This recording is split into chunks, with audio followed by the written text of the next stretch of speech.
Hi guys. So welcome back to Dream Daddy. Okay.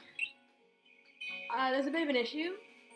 So I recorded an hour of footage, which was gonna be the first episode, and then I told you about this, where I had to real-time dub it, and I split it into 4 episodes.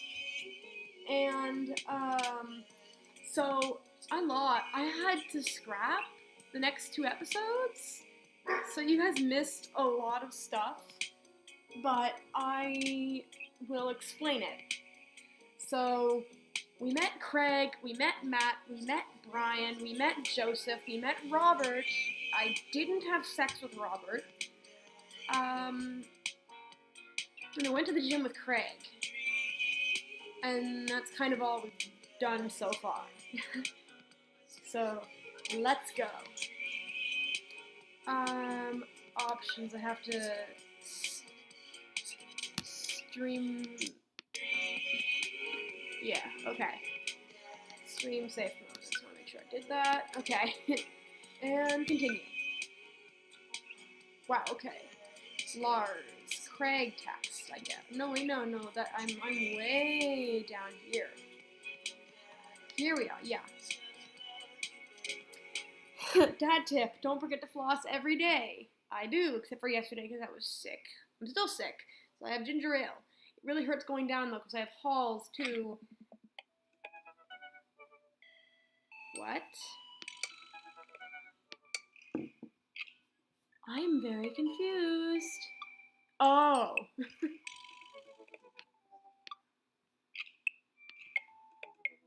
Oh, here we are. Okay.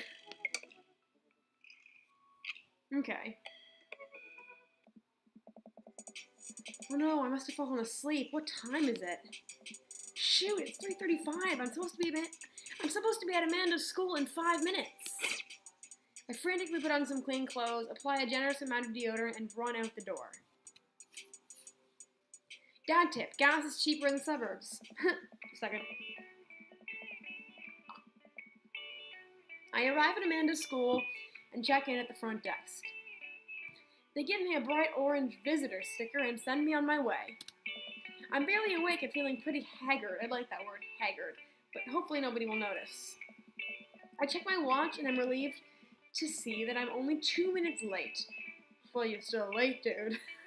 Wait, was it room 103 or 108? I spot a youth standing at his locker and approach him for help. Excuse me, do you know where Mr. Vega's classroom is? The youth turns around and looks me up and down with heavily lined eyes. Okay, he's really cute. And I'm in high school, so I can say that. He's, man, I want to date him. Which is kind of ironic.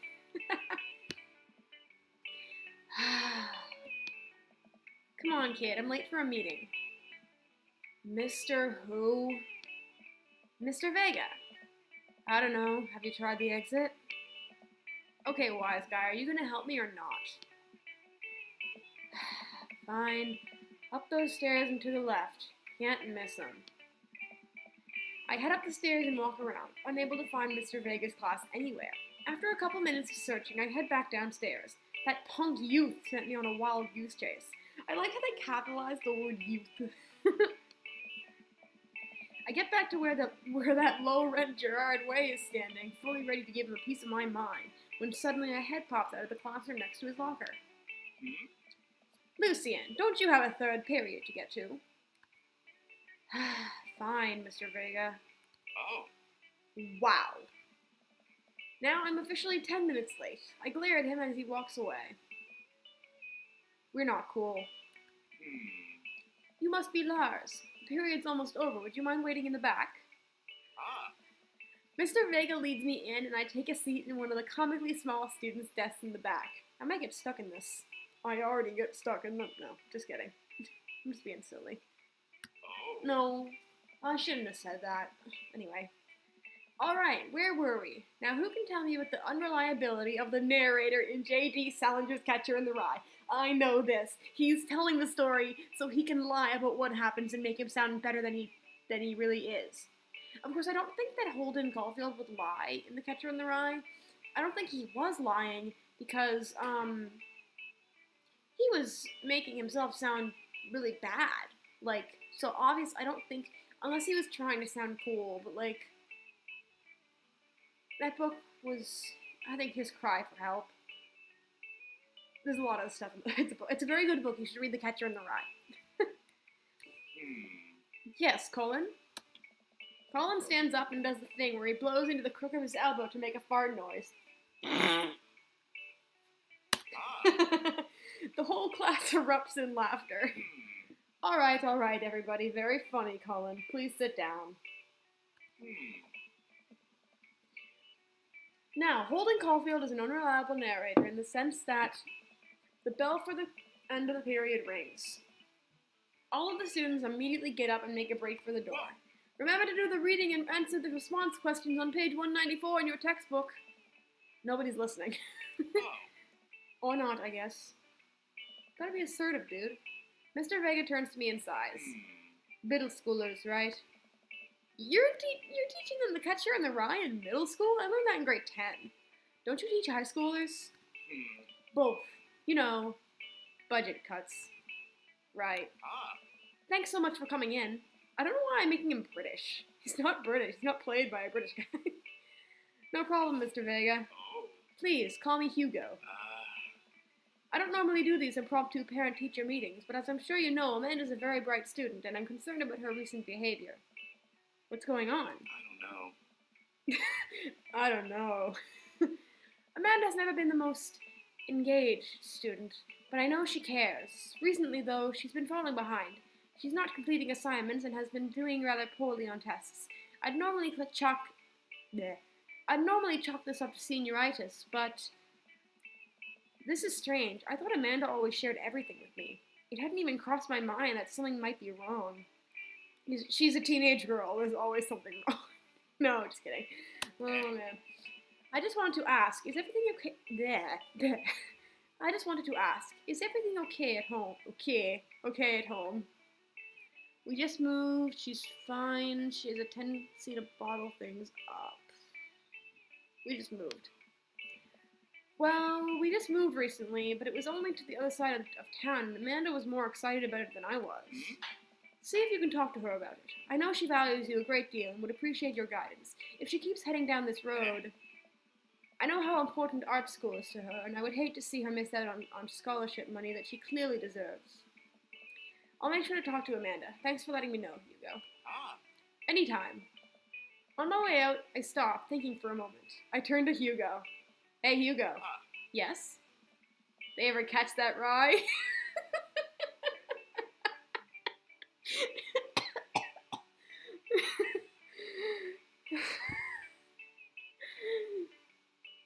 I need to get a life. No. I don't know why I found that so funny. It's just because I've read the book, and it's a good book. It's probably like my third, fourth favorite book. I don't know. Yes. Aww. I leave the classroom and make my way out of the school. I'm still a little bit in shock that Amanda was able to hide this so well from me. She's always been such a force for positivity in my life, especially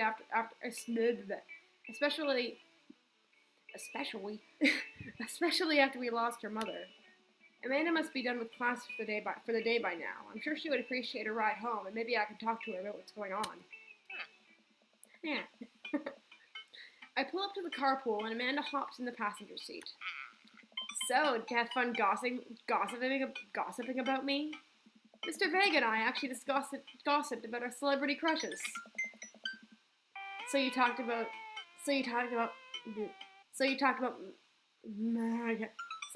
Matthew Moy the whole time? It's Mara Batali, obviously, but I'm saying Matthew Moy because he's my celebrity crush. It was a very productive meeting. I'm pretty hungry. Can we grab some dinner? Sure thing. Let's go to the mall food court. Does that sound good to you? Yeah, sure. Why the mall? Jeez, can't a dad take his daughter to the mall? Will you buy me things? I will buy you a thing. Singular. Sounds like a deal to me. We drive in silence for a short while. Amanda plays a game on her phone. I should say something. you know, sometimes when a kid gets older, they find that they have to keep things hidden from their parents. And that's okay, because sometimes that's what kids do. And that's okay, but also sometimes but also sometimes it's good to have the parents' perspective, because, you know, maybe the parents have also dealt with similar situations. And maybe they're a little cooler than you give them credit for. Anyway, what I'm trying to say is that it's good to share. Love you! You've been reading my tweets? You have a Twitter? What? Never mind. Look, sweetie, Mr. Vegas said you haven't been participating in class and you're not turning things in. Oh, I'm fine, Pops. Senioritis and all that. I thought you liked Mr. Vegas' class. It's fine. He's fine. We pull up to a stoplight and I Amanda. She's still texting. I want you to know that you can talk to me about anything. Uh-huh. I can tell that whatever it is, she doesn't want me knowing about it. That's frustrating. I heard Emma R. is going to that fancy art school in California. That's exciting. Yep. Are you bummed that you guys aren't going to the same school? Yep. Amanda keeps texting. She stifles a laugh. What's so funny? I don't think you get it. Okay. Who are you texting? Noah. Who's Noah? My friend. Does he go to your school? Yep. Do you like Noah? What? No! Dad! Ugh! I can't believe you would... Dad! I mean, jeez! Why would you... Ugh! Gross! Sorry, just asking. Dad, he's just my friend! Guys and girls can be friends! He's my friend! Okay. Jeez! This is going well. Well, good talk. Love ya. She leans forward and turns up the radio. I guess that conversation is over. To the mall, then.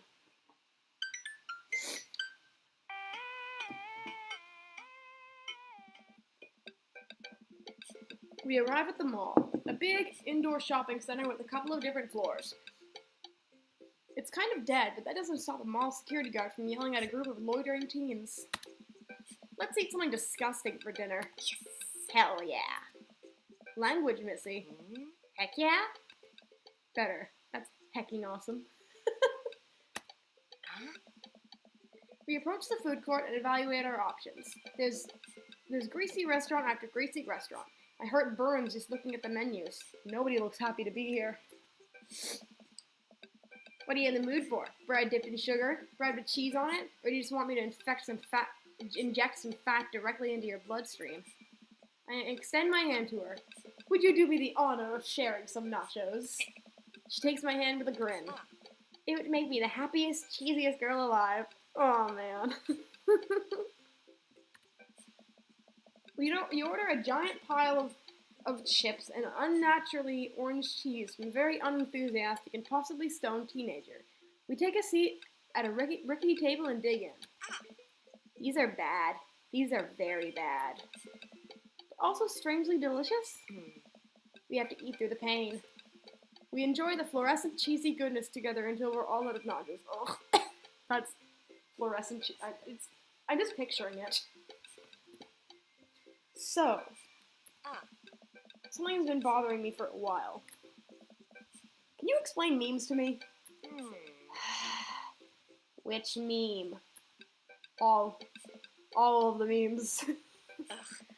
Amanda sighs deeply and places her head in her hands.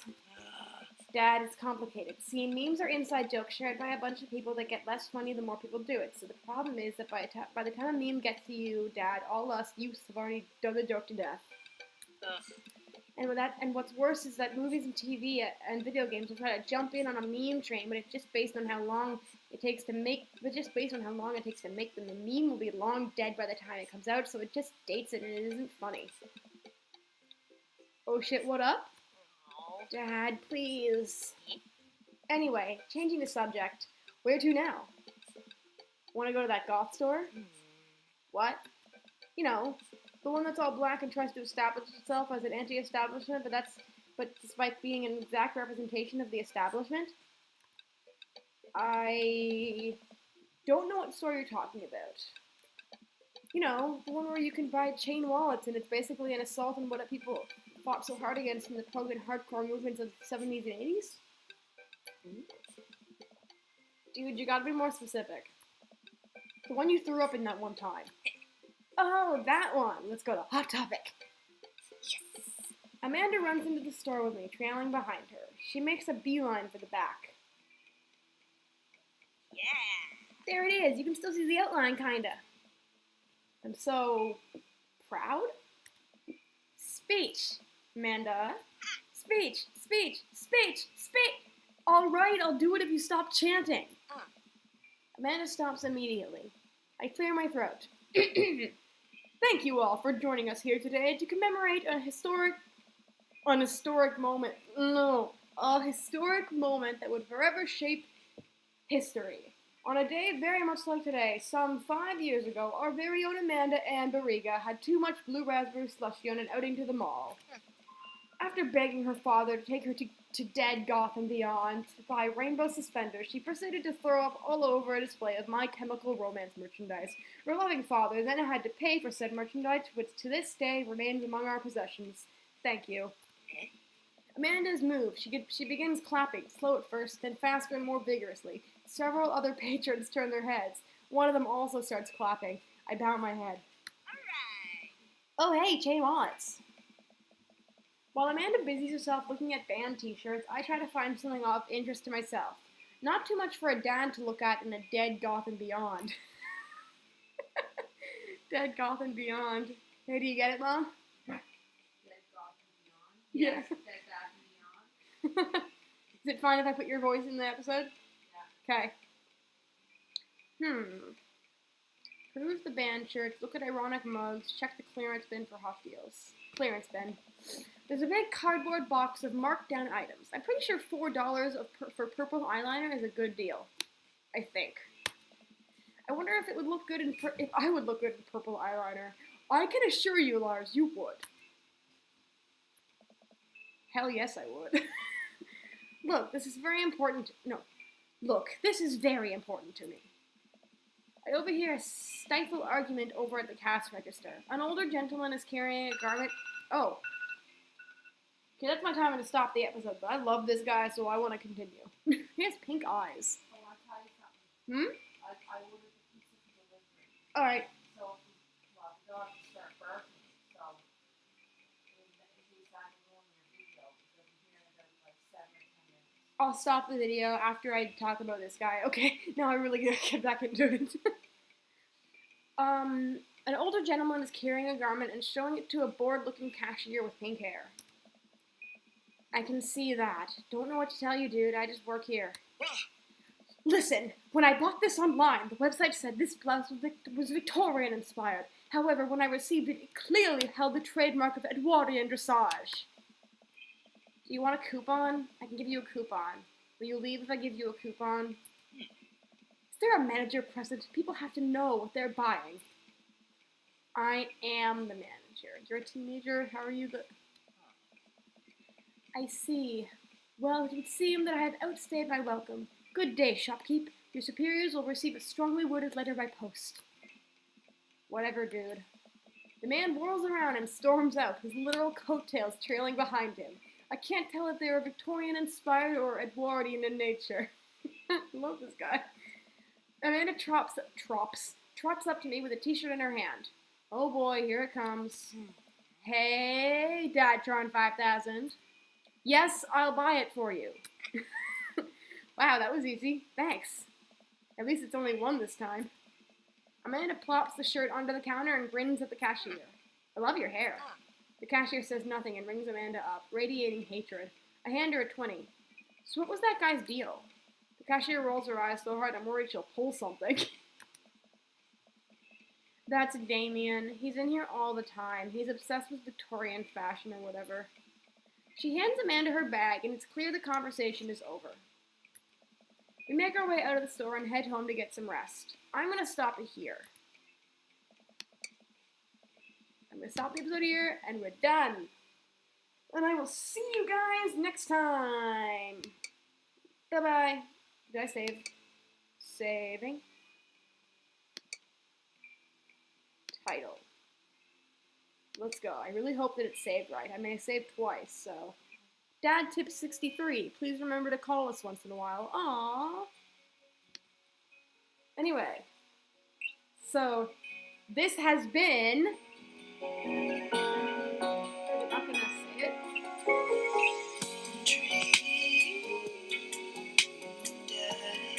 Anyway, I'll see you guys in the next episode. Bye-bye!